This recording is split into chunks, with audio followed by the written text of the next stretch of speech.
Hello, this is Craig Camp, and welcome to Troon Talk, where we dig deeply into biodynamic and regenerative organic agriculture and wine growing. Today we are talking with our farm team as we look forward to the 2024 growing season.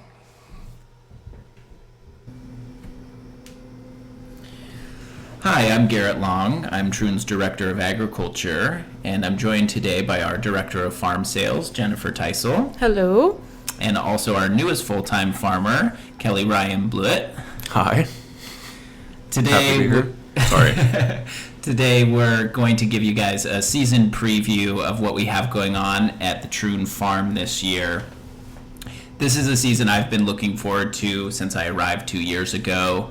I knew when we were starting, or when I joined this project, that there was a lot of installation still to happen. We've continued to replant all of the vineyards here. We've added cider apple trees every year. We've planted a permaculture-style food forest last spring, I should say. And this 2024 season really feels like the culmination of 5+ years of really dedicated, consistent work to set up this farm organism. And it really feels like at the start of this season that the launch pad is built, the rocket is constructed, and Troon is essentially ready for liftoff. All 50 acres of the vineyards have been replanted. Almost 2 acres of cider apples are complete. The sheep are rotationally grazing. We've bred the sheep a couple of seasons. And it really feels like a prime opportunity for Troon to produce the most diverse set of products we've ever grown, as well as continue to add to the value of those products by, turning them into vinegars and fruit butters and pickles and all of these fermented products, in addition to, of course, wine. One of the final pieces of the puzzle here in terms of setting up the farm that I'm most excited about is what we're calling our Druid spiral herb garden. There's a triskelion symbol on our Druid's label, our wine labels, and this triskelion symbol is very ancient, and we've introduced that geometry at the field scale in our vegetable garden, and really, I'd like Kelly to speak about this part of it. We've been working in the greenhouse to grow from seed or from cuttings taken here at Troon more than 3,000 herb plants and edible flowers, medicine to plant out into this herb spiral. So, Kelly, if you could just introduce yourself. You came to us by way of being a member of the Applegate community, a chef, a farmer. Tell us about yourself. Yeah, as you mentioned, being a chef and a farmer in my mind, or in my history, those go hand in hand. And so it's exciting to be part of this diverse organization. To go right into it with the herb spiral, triskelion being one of my favorite geometric patterns, and we're growing most of my favorite herbs within that pattern.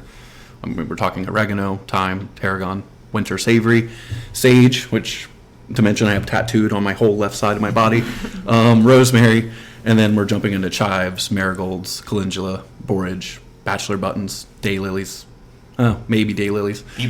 Bee-balm instead of daylilies, and dahlias. That we're starting with that, and it's a pretty exciting project.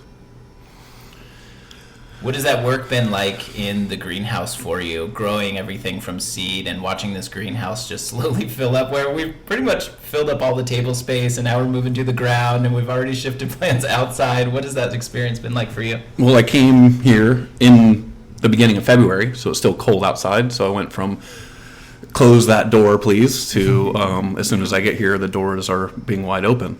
So it's been a place of shelter and a beautiful office, as a lot of us now call wherever we're working.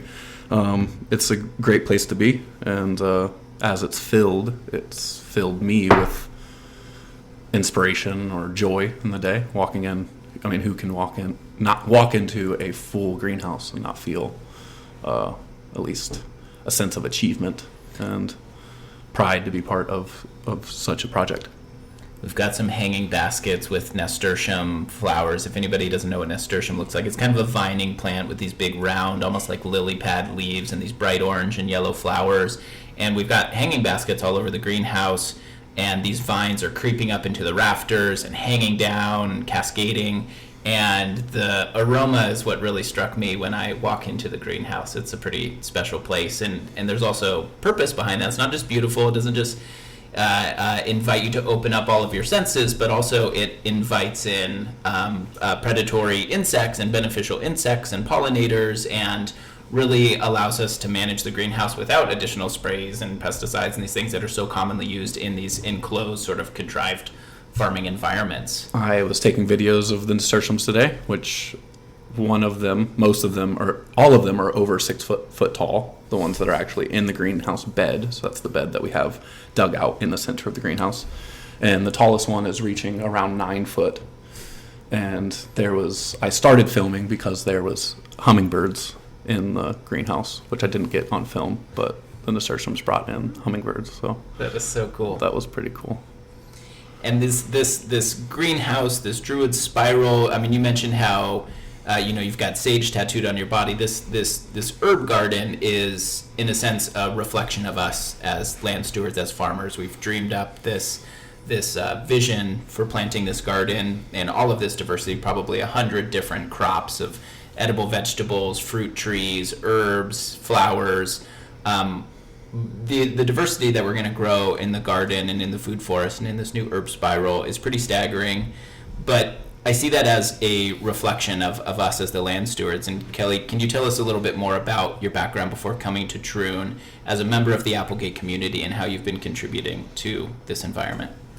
So yeah, in my early 20s, I was drawn towards land trust work and focusing on agricultural commons. So bringing, that's where a structure where if people can't afford agricultural land or having their own garden, making it available to communities. And that brought me to the Applegate, which has a strong community in that sense. It's a beautiful farming land, and there's lots of micro farms everywhere. And as I think is innate in most humans, we want connection. And in my mind, or in the way I've approached that, is through food, and stewarding the land for food, for essentially the community around me.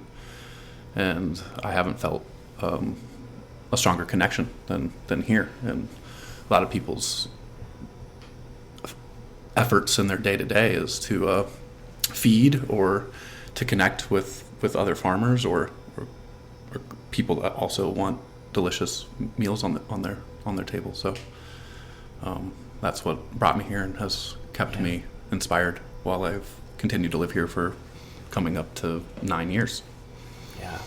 Yeah. This place is really special in that I think the community really engages the farming community. The community of consumers and eaters really engages the community of farmers, and there's so much exchange. We have at least 4 or 5 different farmers markets almost every day of the week that are all within about 45 minutes of each other, which is just spectacular, I feel like. There is a distinctive relationship that farmers are able to cultivate with chefs, and we've been cultivating those relationships with chefs for the last 2 seasons that we've been growing vegetables here. And last year we also built a farm stand on site. And so this farm stand allows us to reach out to our local community who can swing by either for a glass of wine or to swing by the farm stand and pick up some local, fresh, biodynamic, and regenerative organic certified produce. And we are looking forward to selling more than fresh produce this year. We did last year grow a bunch of garlic and onions and shallots and winter squash and these things that we're really able to hold in cold storage and be able to continue to sell and offer to the community for a couple of months.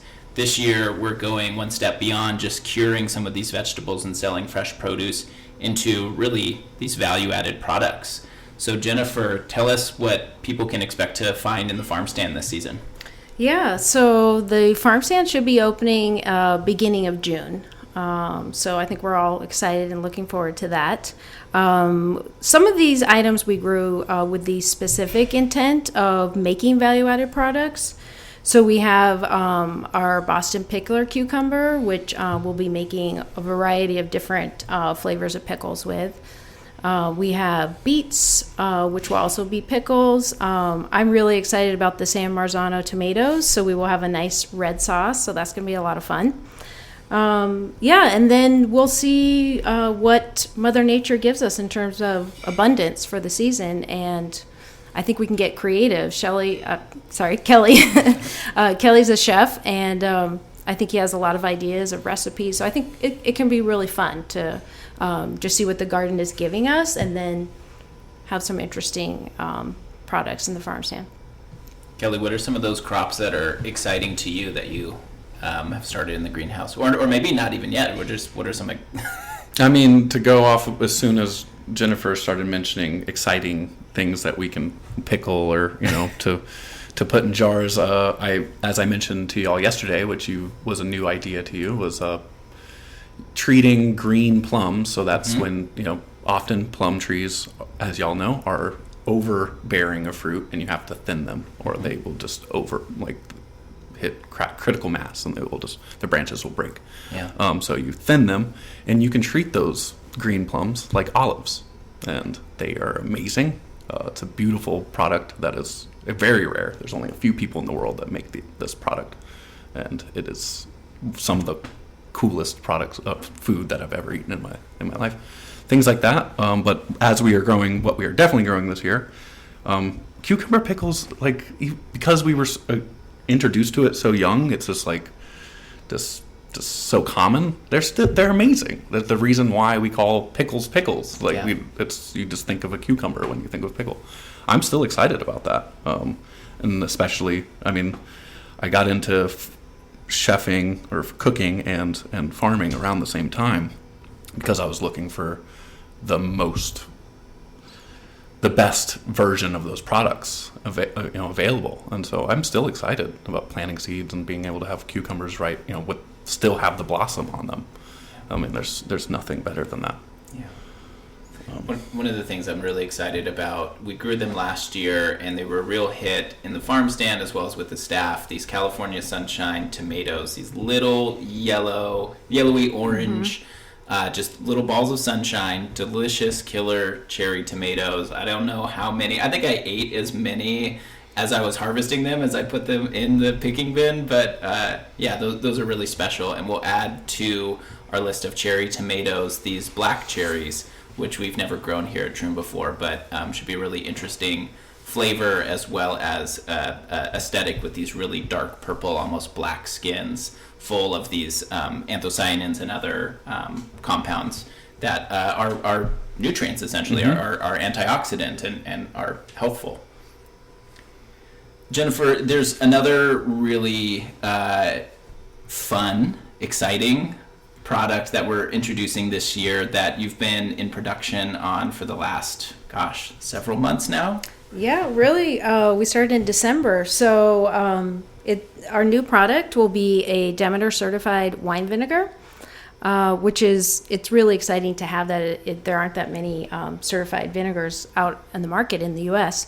So we started in December and basically started a batch creating our own mother of vinegar. That took several months. And then just a few weeks ago, we started our first generator barrel to get fermenting in barrel for our first batch. So we are using the slow process method. It's called the Orleans method. And just like with our wine, we're letting the fermentation take its own time. We're not rushing it. We're not intervening. And so it really will be a high quality vinegar. And this will be available, probably we're looking at the end of June. It will be available in the farm stand and also out in our local community. So this also is part of this partnership in the communities that we've been talking about. And another partnership that will be new this season is with Cartwright's Market. Yeah. And Cartwright's, for those of you who aren't in our local area, is a family-owned market with 2 locations in Medford and Grants Pass, which in our area here are the population centers. Mm-hmm. So this partnership will feature our biodynamic organic produce in these markets. So this is, I think we're really excited about this opportunity to be able to have biodynamic produce available and accessible for people who can't come out and visit us at the farm stand. You can do your everyday shopping in town and find our produce. Yeah, and Cartwright's is one of these really well-curated grocery stores that carries a lot of organic products, sort of more towards this natural leaning, whether it's organic or biodynamic. They've been carrying our wine for, well, I'm not sure how long, but they've been big supporters of us in terms of carrying our wine. And this is really exciting to be able to imagine for any of us to go into Cartwright's and have a tasting, where you can taste some of our produce fresh out of the garden and pair that with some of our wines and pick up both products right there in the market. So Cartwright's is a really exciting partner of ours, and will also allow us to really scale up production. I mean, that's something that we have been doing on the farm side.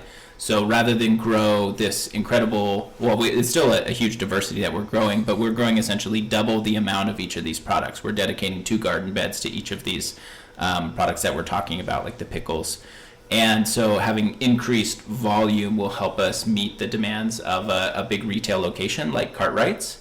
And so that growth is an indication, I think, ultimately of the health and the resilience of the system, our ability to, our capacity to produce so much more food on the same amount of land is really, a product of our consistent inputs of soil organic matter and compost, using cover crops, integrating animals. All of these practices that are building soil health is ultimately growing a heck of a lot more food. And I know we're all pretty stoked about that. Yeah, absolutely. One other event that we have coming up this summer as well is a farm to table dinner. Yes, yeah. So on June 15th, in celebration of the summer solstice, we did this last season, and it was a huge success and really engaging with the community. So we'll be doing it again this year. So June 15th, it will be featuring produce from our everything grown on site and all of our Troon wines. It's really a beautiful celebration of what we all care about here, and community, gathering people together, celebrating with food and wine. And we'll have local chef participating in that. So definitely something to put on the calendar. I think this is something that anybody who attended our summer solstice farm to table dinner last summer remembers it well. I personally remember enjoying the longest day of the year, watching it stay light until 9 o'clock and staying out in the tasting room garden. We're underneath these oak trees and the sun is setting, and the light was just unbelievable for the event. We had a musician, an instrumental musician, providing the music for the event, and we'll do that again. We'll have entertainment. We'll have all of this beautiful farm-to-table cuisine prepared by a talented chef, and I hope it can meet what we were able to achieve last year. Yeah, it was a really magical evening. I mean, the whole day was beautiful. Just bringing, harvesting the produce, bringing it into the chef, and just seeing everyone, at the table, hearing their conversations, watching them connect, enjoying the wine and the food. It's a really beautiful experience that I think really stays with people. There's one more element of really reaching out into our community that we've been cultivating for the last 5 years, and will really enter into the next level. We'll be able to take it to the next level this year, which is really our relationship with the biodynamic community of Southern Oregon practitioners. Last year, we created a email list and a local chapter. We're calling it SOB, which stands for Southern Oregon Biodynamics. And this is really a consortium of local farmers, foodies, people who are interested in the teachings of Rudolf Steiner, who 100 years ago, this June in 1924, Steiner gave a series of lectures to essentially introduce the practice of biodynamic farming. It was the original organic agriculture before there was ever a term for organic agriculture. It was really an ancient peasant way of farming. Troon is able to take these ancient technologies, these understandings of our relationship with plants and animals and the environment, and to build off of them, leveraging modern agricultural technologies like no-till seed drills and undervine mowers and tractors and things like that, and to be able to approach farming in a really unique way. And so all of this community of Southern Oregon biodynamic practitioners are coming together, I would say reuniting in a way that there existed in the last few decades, a thriving community. Troon is now the keeper of the Southern Oregon Biodynamic Library, which was kindly handed down to us by a local farmer and talent. And so we have at our fingertips this amazing resource of biodynamic teachings, writings, books, publications, going back from the Biodynamic Association from many years ago. And I think as we all continue to learn, we want to open up Troon as a venue for inviting in the community to come participate with us and learn with us and grow and practice and experiment in the way that Steiner encouraged all of his proteges to do with biodynamics. So actually just about a week from now, we are hosting a spring prep making gathering here on the farm, April 21st, and inviting the community to come out and help us dig up some of the preparations that we put in the ground last fall. That's our horns, that's preparation 500, our horn manure, our yarrow preparation we're going to dig up, our barrel compost, and we're also going to start a new batch of barrel compost. And if you're wondering what that is, this would be a great opportunity to dig in with us, come out, get your hands dirty, and learn about the making of these biodynamic preparations, the thing that really set biodynamic agriculture apart from other regenerative approaches to ag. So that's something we're really excited about, is continuing to cultivate that and inviting the community at whatever level, beginner, expert. I mean, it's these prep making gatherings and these biodynamic gatherings are an opportunity for exchange of ideas, especially between generations and different levels of experience. Yeah, I mean, I think it's a good reminder with the word regenerative being used a lot, that biodynamic farming is regenerative farming. And it has the long history going back 100 years now. And it's, I think for all of us participating in this farming system, it's fulfilling to be a part of something that has a philosophical component as well. So I'm curious, Kelly, for you, you've been with us for a while now, and how participating in our farming community here, how that is feeling to you. Well, the opportunity to come into an organization of this scale. I mean, this is something that Steiner would have never foreseen. The fact that we flipped 300 tons of compost within 3 days of work, is going back to using new technologies to scale up old techniques. When Steiner gave those lectures, he'd never foreseen heavy equipment, machinery being used to scale up his ideas, or the ideas of his compatriots or comrades, whatever they would like to be called. Yeah. And to be part of an organization that allows me to use my skills, though I've flipped tons of compost, but not anywhere near 300 tons. So it feels the sense of achievement has been an overwhelming one, and it's really cool. Yeah, it's cool to see these practices and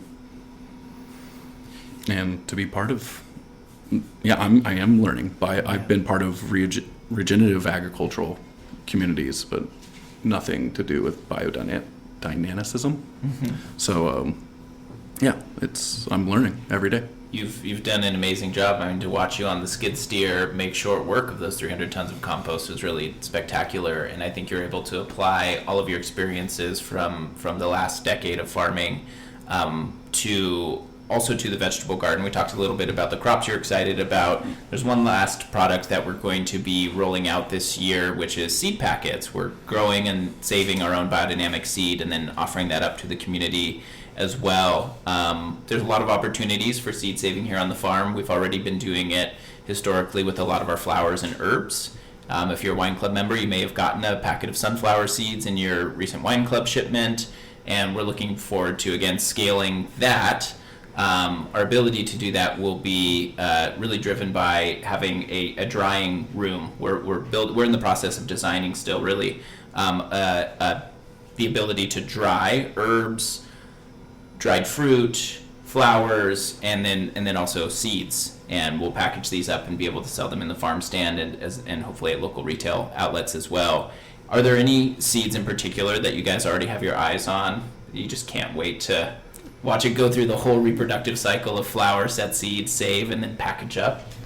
Yeah, I mean, I love watching Nigella, or it's called Love in the Mist. I love watching it grow, just the transition, the different ways that the flower ends up looking. And then we actually dry it as well and use it for dried flower arrangements, which is something that we really want to start engaging with this season, so people can take a little, piece of the farm home with them besides the wine.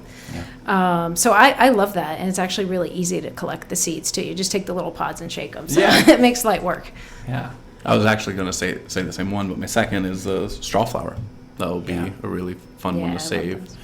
And I mean, my first thought was the amount of, before you even had a setup for this, the amount of Troon seeds that I have planted this year. The fact that y'all already were saving the amount that you did is very impressive. That you didn't even have a proper setup for it. Yeah. I stepped into it, and there was just piles and piles and piles of jars and bags. I have to give credit to our entire team, even our tasting room team. They are a part of, it's a collective effort. It's a community effort here to seed save. Yeah. So we're very intentional about it. And we have to make the most of all of these resources and all of the time and care we put into the things that we grow here.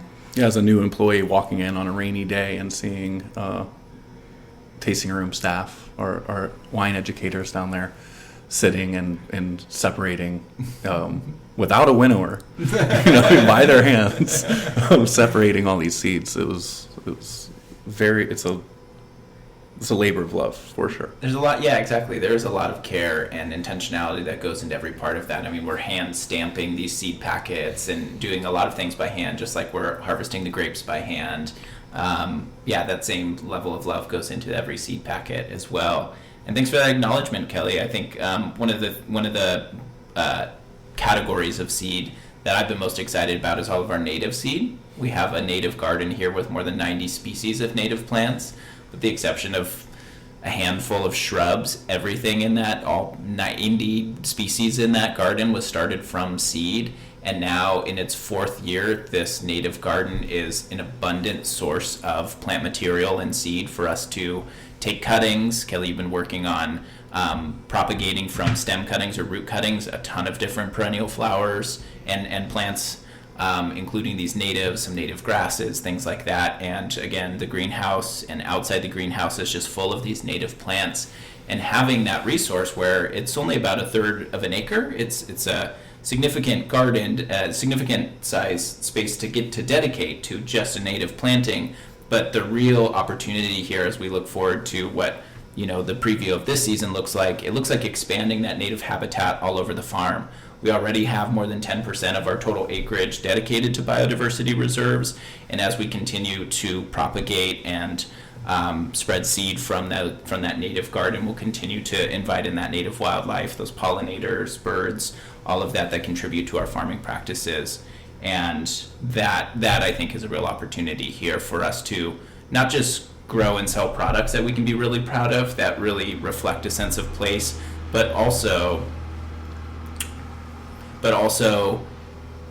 be able to contribute to the native wildlife and to the environment, to taking care of our water resource by providing native habitat, by cultivating community and having people out for these educational events. All of this really, I think, speaks to the broader impact of what Troon is able to do, and hopefully we'll all enjoy our successes over a glass of wine, or maybe a salad made with our vinegar. Jennifer, I'd love if you could go into a little bit more detail about how we produce the vinegar. You mentioned the slow Orleans method. Yeah. Give us a little more detail, and also what kind of wine are we turning into this vinegar? Sure, yeah. So the Orleans method goes back to the 14th century in France. And so wine was being delivered down the river, with destination being Paris. And oftentimes some of that wine would go bad in the journey. And so they developed this vinegar making production there in the French town of Orleans. So it took on the name of the Orleans method. And so what you do is you take the wine barrels and you have them about 1/2 to 3/4 full.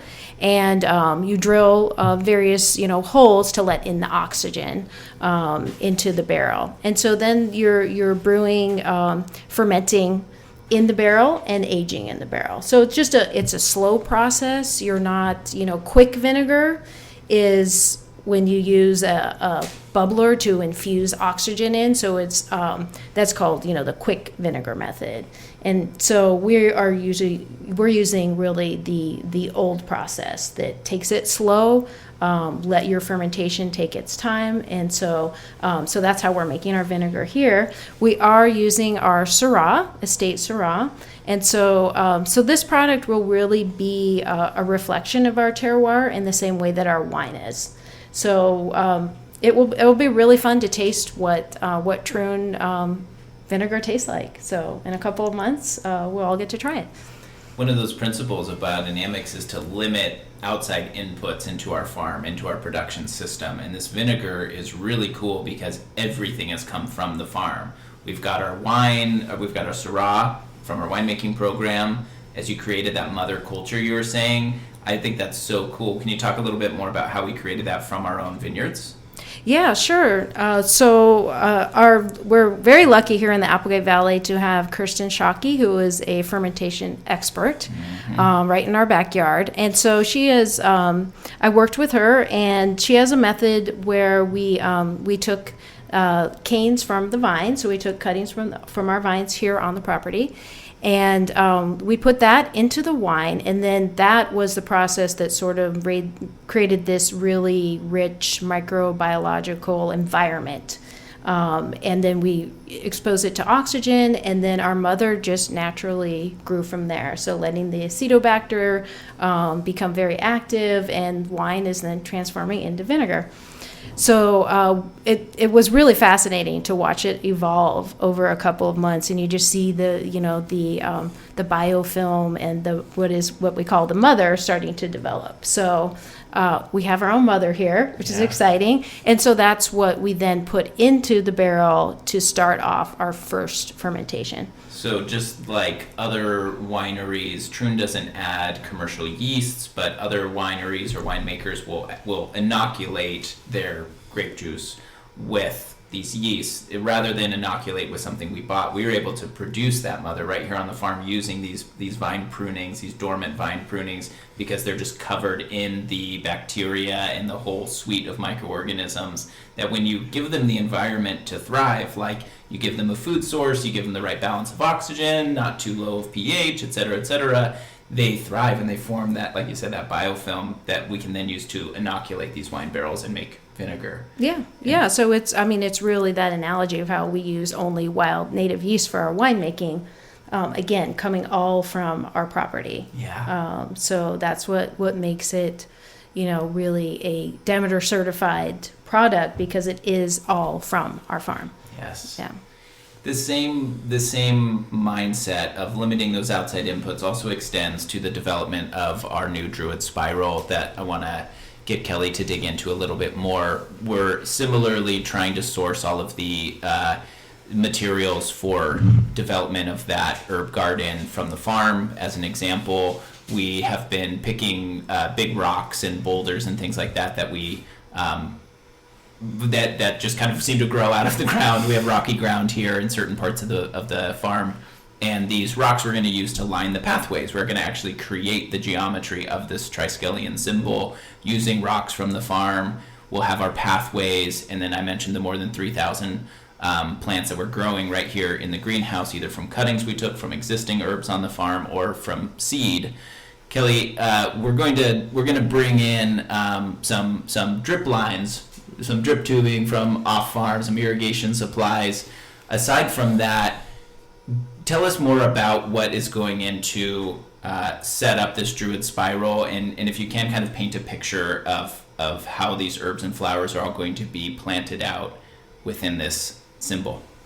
Well, for any of the listeners that don't know what a triskelion is, I mean, I could try to paint it. It's a triangle in the very center with 3 opposing spirals coming out of each point of the triangle. Yeah. And so those will be our pathways, our walking paths. And within those pathways, we will be planting the list of herbs that I've already went through earlier. But it's going to be a lot of ground prep, as it is still raw ground there. You know, we're talking this beautiful meadow that was filled with wildflowers before, and we've had rotational grazing upon. We'll have to, dig up the ground and make anew, and that's going to be a big project coming up here in a month or so. Yeah. And we'll be fully planted, is the plan, the first week of June. Yeah. And then irrigation, it's one of my favorite tasks on the farm is moving water to where it's needed. It's a lot of people overlook. I don't know why. I feel people overlook it. It's kind of mastery of the craft of moving water from one spot to the other. It seems so. People just overlook it because they grew up with it, but it's actually a really amazing thing to hone that craft. And I pride myself in being okay at it. You can do it all, man. We got a lot of drip line we're gonna put out, and I would love your help with that. We're using drip tubing. It's hard-walled drip tube that we're using, and the emitters just drip water out really slowly. So it's a really water efficient way of irrigating. There's no water wasted. The soil that we've been preparing, like you mentioned, this isn't just kind of stick a shovel in the ground and plant a plant. As you mentioned, we've been cultivating this ground in preparation for this garden starting prior to last fall. But last fall we did plant a cover crop that grew all winter. We just grazed that down with the sheep, and then we'll do the limited amount of tillage that we do on this farm. We'll actually break up that ground and disc in all of that big biomass, that cover crop that we grew. What the sheep left behind will get incorporated and build the organic matter in that soil. And as we planted and installed the irrigation, the finishing touch is really putting on wood chip mulch. And that will also help us conserve water, prevent evaporation. It helps feed the soil, feed the microbes. And so everything really from the ground up is designed to be efficient with water, a really precious shared natural resource, produce this huge diversity of edible, medicinal, culinary herbs and flowers. And all of these will be prepared to either be sold fresh and used for cooking and hopefully found at some local restaurants that we're working with, or dried and preserved and jarred so that you can buy those dried herbs and flowers in the farm stand as well. So it's a really amazing opportunity for the community to come out and visit Troon this summer and participate really and hopefully enjoy alongside what we're all having so much fun doing here. So we invite you to come out. If we can just close, I'm interested to hear from both of you about what it really means. Kelly, you were speaking earlier about what it means to have joined this team and what you were impressed by, what have we've kind of already accomplished in the last few years. I know that this is a deeply, not Troon, yes, but to you in general, farming, food production, and serving your community, feeding your community is something that's really important to you. Can you speak a little bit more about that? Yeah, I mean, I'll just touch on regenerative agriculture. So that word is being thrown around a lot nowadays. I mean, with general mills saying that they'll be fully regenerative by, what is it, 2025? I think that's right. And they're coming up with their own certification for that. But anyway, for me, it's pretty basic for us, but it's putting back more than you're taking. So that means, as you were saying, with the wood chips on the herb spiral, or the fact that, we do 300 plus tons of compost a year here. It's putting back more biomass and more nutrients than you're pulling from it. So if you're selling off property, or just, you're taking fruits and veggies and you're taking them out of the ground and away from their place of origin, that means you're taking from the land. That was the source of where all those chemicals came from, compounds came from. So it's making sure that you're putting back more and being part of an organization that has the means to do that in an obvious way, because that word is just thrown out there willy-nilly. Mm-hmm. That is what regenerative agriculture is, and being part of a place where it's obvious that that's what we are doing here. It's blatantly obvious, and where a lot of people use that word and it's like, are you sure? We're just in terms of biomass, that's clearly you're not putting even the same amount of biomass that you're pulling out. And let's not even touch on nutrients and micronutrients and just all these compounds. You're clearly pulling more from the land than you're putting back. And so that goes into a philosophy of, if you're taking more than you're giving, And I've been a taker in my life, and we all are more needy at times, but overall I would like to give more to this life than I am taking. And this gives me the chance to pay my dues and put in the work. Pay my penance. We're grateful. Redemption? Yeah. We're grateful to have you working so hard on the farm. Take a little bit of the farm home with you with this mud on your face and dirty clothes every day, but you're giving back to the farm a lot more than you're taking home with you. So we're glad to have you here. Thank you. And Jennifer, your role here has evolved a lot. You started with Troon January of 2023, and you managed the tasting room all last year, and you've grown into this director of farm sales role so beautifully as you're now developing all of these products, the vinegars, the seed packets, these value-added products, pickles, and so on. Tell me about what this project, this position, means to you. Yeah, it's been quite an evolution being here to being part of the wine side of things, and also now being really integrated into the farming. So it's an opportunity to, I think, for all of us, the way that we're farming, to connect to these natural systems. And that, to me, just speaks of a way that Steiner looked at it, that we're not in isolation. So as humans and plants, animals, minerals, it's all connected. And so through biodynamic farming, that's the way that our spirit and our work can connect to natural systems. And the way that we work with the systems and nature rather than trying to dominate or fight against them, I think that it's healing for us. And that's another biodynamic principle, the idea that if we heal the land, we are also healing ourselves. Yeah. And so for us, I think it's really philosophical what we're doing. We're creating products and we're thinking about the marketplace, but we're doing that, I think, with a spirit that's really unique, that our intention is to produce the highest quality product that we can do, and we produce that through the way that we farm. Yeah. And also this, the idea that this farming creates products, food that's nutrient dense. Yeah.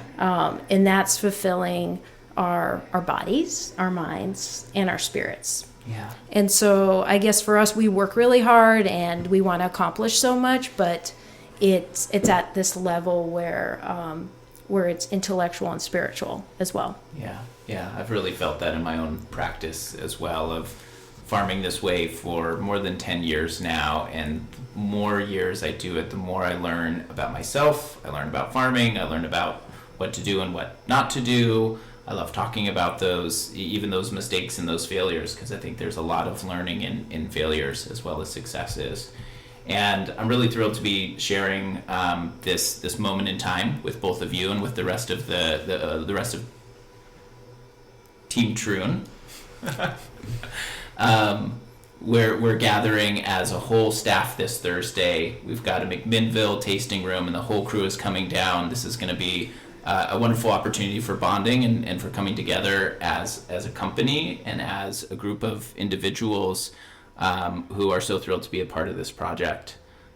So thank you for joining me, and I hope this has been an exciting look into our 2024 season. Thanks, Garett. Thank you. We are happy to share this podcast from Troon Vineyard, a Demeter biodynamic and regenerative organic certified winery in Oregon's Applegate Valley. We farm like the world depends on it by growing produce in our gardens and naturally crafting authentic wines. We will be sharing these in-depth podcasts several times a month. To learn more, I encourage you to visit our website at troonvineyard.com and those of the Regenerative Organic Alliance at regenorganic.org and Demeter Biodynamics at demeter-usa.org.